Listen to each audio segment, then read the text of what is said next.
Hola a todos y bienvenidos a mi canal Casos Virales. El día de hoy vamos a hablar del caso más viral y escuchado de Barbie y Ken asesinos, la pareja que filmaba todos sus crímenes. Y comencemos. Paul Bernardo junto a su esposa Carla Molca violó y mató a 19 mujeres en Canadá en la década de los 80. Aunque parecieron una pareja normal, nadie pensó que eran capaces de cometer atrocidades e incluso llegaron a matar a un miembro de su familia.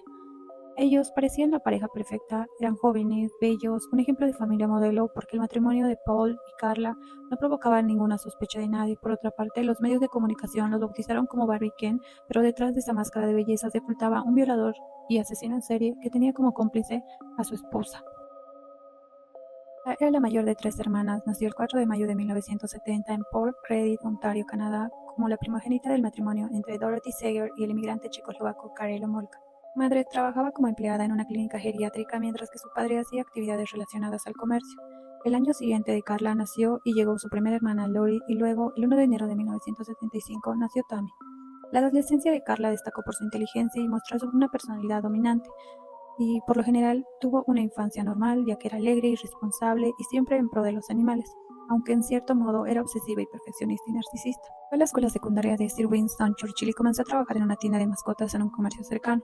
Cuando Carla terminó la escuela secundaria, comenzó a trabajar como asistente en una clínica veterinaria ubicada en Thorold, pero se vio obligada a renunciar poco tiempo después, ya que le habían sorprendido robando fármacos. Aún así, aquello no le impidió que pudiese conseguir un nuevo empleo en otro centro para animales. Pese a que su historial académico influyó a que fuese aceptada en dos universidades, ella optó por seguir trabajando y no ir a la universidad. El 17 de octubre de 1987, antes de terminar el colegio, con 17 años de edad, Carla conoció al atractivo Paul, de 23 años, en un restaurante del hotel de Scarborough, donde ella había ido para asistir a una conferencia de mascotas. Ellos compartían la misma vida sexual, de las mismas fantasías sadomasoquistas, así que resultó en un flechazo absoluto. Se pusieron de novios tan rápidamente como habían consumado el sexo. Paul nació el 27 de agosto de 1964 en Scarborough. Sus padres eran Marilyn y Kenneth Bernardo. A diferencia de Carla, Paul tuvo una infancia bastante complicada, ya que provenía de una madre alcohólica quien abusaba sexualmente de él y de sus hermanos mayores, y por otro lado su padre era una persona frustrada por la situación que vivía con su esposa, así que él abusaba de su propia hija. Tiempo después, Paul se dio cuenta que a quien nombraba padre en realidad no lo era. Todo esto llevó a que el joven violentara de forma física y sexualmente a jóvenes menores de edad. Después de salir del colegio, él entró a trabajar a una empresa y a estudiar para ser contador. De la misma manera, en la intimidad, mantenía actitudes violentas y abusivas con las mujeres con las que estaba. La primera violación concreta de Paul fue en la propia puerta de su casa el 4 de mayo de 1987. Esa noche violó a una joven de 21 años durante media hora. A partir de ahí empezó a someter y esa se convirtió en su única obsesión. Ese mismo año empezó a salir con Carla Molca y también acababa de recibirse de contador. La relación con Carla no impidió que él continuara haciendo lo que le daba la gana. El 24 de diciembre de 1989, Paul le propuso matrimonio y le regaló un costoso anillo y se comprometieron. Ella estaba muy orgullosa, que mostraba a todo el mundo el anillo que le había dado su adorado novio. Para Carla, la propuesta de casamiento había sido de lo más romántico de su vida. Tendría un año y medio para planear su boda. Mientras que él seguía con sus asaltos a jóvenes de entre 15 a 21 años de edad, las seducía y las arrastraba hacia algún sitio oscuro y las atacaba. Mientras que la policía estaba preocupada por las denuncias que comenzaron a llover y trazó un perfil del agresor al que llamaron el violador de Scarborough. Esto era por la información que habían recolectado, ya que era un sujeto joven de buen aspecto que estaba camuflado entre la sociedad. El verano siguiente, en julio de 1990, Paul se obsesionó con la hermana menor de Carla, Tammy, y la comenzó a espiar por la ventana de su cuarto e incluso se atrevió en varias oportunidades a entrar mientras ella dormía y él se masturbaba a oscuras mirándola. Carla tenía sentimientos encontrados respecto a que su novio, ya que sabía perfectamente lo que él hacía. Se sentía muy humillada porque él quiera salir con otras mujeres y violarlas, pero cuando lo enfrentó, él demostró no tener ninguna intención de dejar de hacerlo y la desafió a que si realmente lo amaba, tenía que ayudarlo a que pudiera violar a su hermana Tammy. Una noche de esas, Carla colocó diazepam, un relajante muscular y tranquilizante, en el plato de fideos de Tammy y Paul le dio varias cervezas. Tammy se durmió, pero no con la suficiente profundidad, ya que cada vez que él intentaba avanzar y comenzaba con sus manoseos, la joven ya se despertaba. Carla no quería que él se aburriese sexualmente de ella, así que no solo probó que Paul volviera a avanzar sobre Tammy, sino que lo consiguió con la ayuda de ella. Ella rompió las trabas de la ventana de Tammy para que Paul pudiese concretar todas sus fantasías que tenía con ella. Paul y Carla no solo planeaban eso, sino que al mismo tiempo planeaban su boda y la violación de Tammy. En diciembre de 1990, Carla robó una potente droga anestésica llamada alutano de la veterinaria Martindale donde ella trabajaba. Cuando ella conoció a Paul ya no era virgen. Ahora ella le entregaría como un presente de virginidad la de su hermana, para que él pudiese concretar la ansiedad de violación, ya que este sería un regalo de Navidad para su amado Paul. El 23 de diciembre de 1990, ambos pusieron en marcha este siniestro plan. Mientras los padres de Carla dormían en el piso de arriba, ellos bajaron y se dispusieron a ver una película, mientras que alrededor de las 11 de la noche, Carla había disuelto las pastillas anestésicas en un preparado con ron y huevo que convidó a Tammy.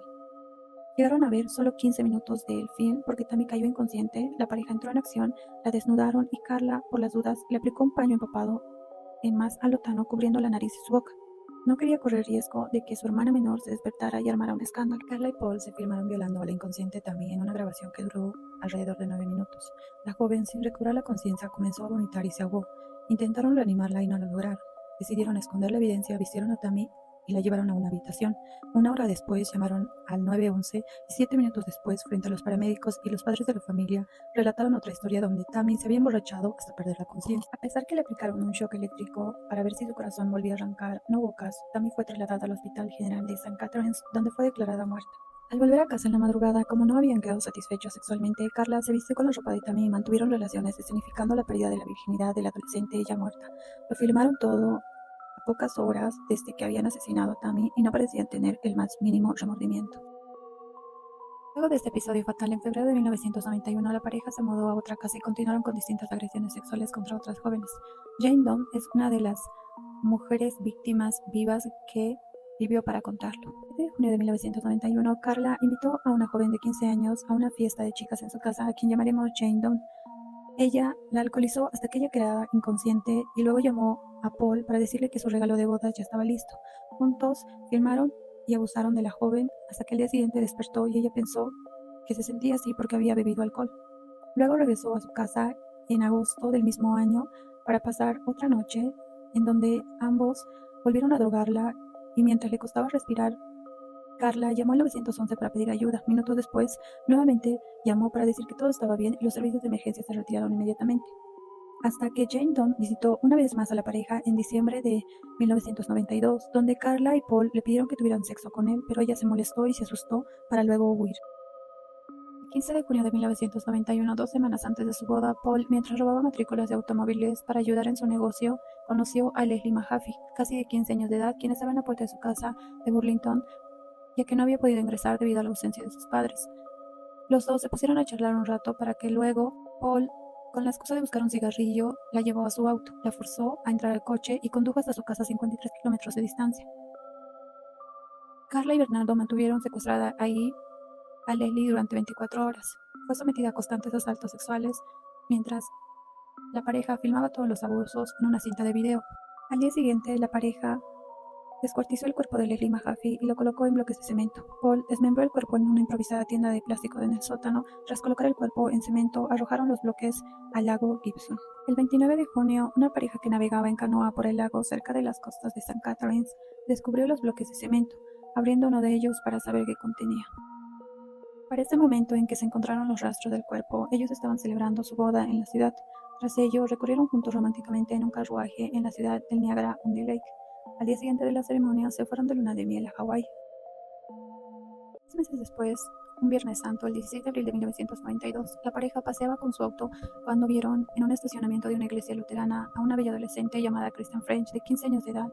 Carla bajó de su vehículo con un mapa y disimuló que estaba perdida y le pidió ayuda. Apenas Kristen se acercó para asesorarlos, Paul apareció detrás y la amenazó con un cuchillo para que subiera al coche. Carla y Paul la llevaron a su casa, donde la tuvieron cautiva unos 3 días. La obligaron a tomar enormes cantidades de alcohol, la sometieron sexualmente, la golpearon y la torturaron.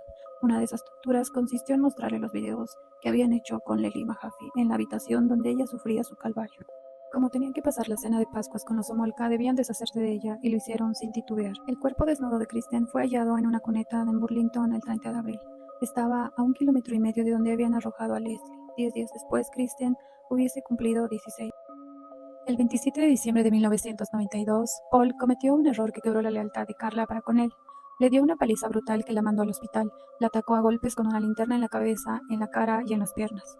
El 4 de enero de 1993, después de los feriados de Año Nuevo, Carla volvió a su trabajo e intentó explicar que su estado físico se debía a que había tenido un accidente. Sus compañeros desconfiaron del relato y llamaron a sus padres. Por fin, hubo una reacción familiar. La sacaron por la fuerza de la casa que compartía con Paul y la llevaron al hospital, donde revisaron sus heridas, y es ahí donde reconoció que su marido la había golpeado con salvajismo. Esa misma noche le reveló a sus tíos que Paul Bernardo era el famoso violador de Scarborough y que los dos habían estado involucrados en varios crímenes. Les contó de las violaciones y de los videos que habían grabado. Fue arrestado enseguida, pero por su pronta colaboración fue puesto en libertad en unas horas. Sin embargo, el Centro de Ciencias Forenses decidió analizar las muestras de ADN que Paul había entregado a la policía cuando investigaban las violaciones el 20 de noviembre de 1990, hacía más de 2 años atrás. Ese mismo mes de enero de 1993 tuvieron el resultado y él era el violador de Scarborough. Las autoridades fueron a buscar a Carla, necesitaban de su colaboración, pero ella no quería hablar. Junto con su abogado querían negociar la menor pena posible. El 9 de febrero de 1993, Carla fue interrogada. No parecía importarle mucho los crímenes de su marido, sino solo la paliza que él había proporcionado. El 11 de febrero, Carla con su abogado decidieron empezar a negociar la pena que podría caberle sabiendo que la inmunidad total debido a su complicidad sería imposible. Bernardo fue arrestado en su domicilio el 17 de febrero de 1993. El 19 comenzó con el allanamiento a su casa y la búsqueda de pruebas. No sería fácil porque no podían dañar paredes ni derribar muros. Terminó extendiéndose durante 71 días. Lo primero que encontraron fue el diario personal de Paul, donde detallaba absolutamente todo lo que él había hecho, pero no pudieron encontrar los videos de las violaciones. Carla acompañó a la policía para que pudieran tomar muestras de ADN y de los bloques de cemento donde estaban incrustados los restos de Leslie Mahaffey. El 5 de mayo de 1993, el gobierno ofreció a Carla una pena de 12 años a cambio de su colaboración plena. Tenía una semana para decidirse. Si no aceptaba, sería acusada de 3 asesinatos y numerosas violaciones. Carla aceptó el acuerdo el 14 de mayo y comenzó a hablar. Lo señaló a Paul como el autor de más de 30 violaciones y 3 asesinatos. El 28 de junio de 1993 comenzó el juicio contra Carla y se realizó a puertas cerradas. La prensa no podía ingresar, ni podía informar, ni decir lo que pasaba en la sala, supuestamente para proteger a Paul para que tuviese un juicio justo. Los medios enojados hablaron que la fiscalía había hecho un pacto con el diablo, ya que ni la prensa ni el público les gustó o le pareció justo el acuerdo que habían hecho con Carla. La acusada se declaró culpable de 2 cargos de asesinato y recibió 12 años de sentencia. Nunca fue juzgada por el caso de su hermana Tammy y tampoco por el caso de Jane Doe.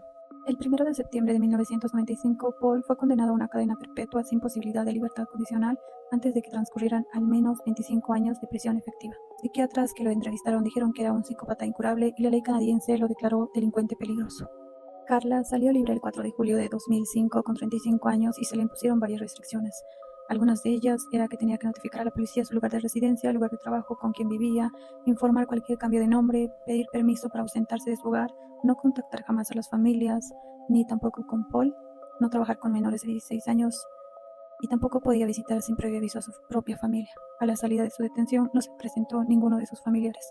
Su padre, Karel Homolka, dijo que no estaba preparado para reconstruir una relación con ella y dijo que quizás algún día. A pesar de esto, no será fácil para Carla, ya que en 2017 el mundo se escandalizó porque fue descubierta trabajando como voluntaria en la misma escuela primaria donde estudiaban sus hijos.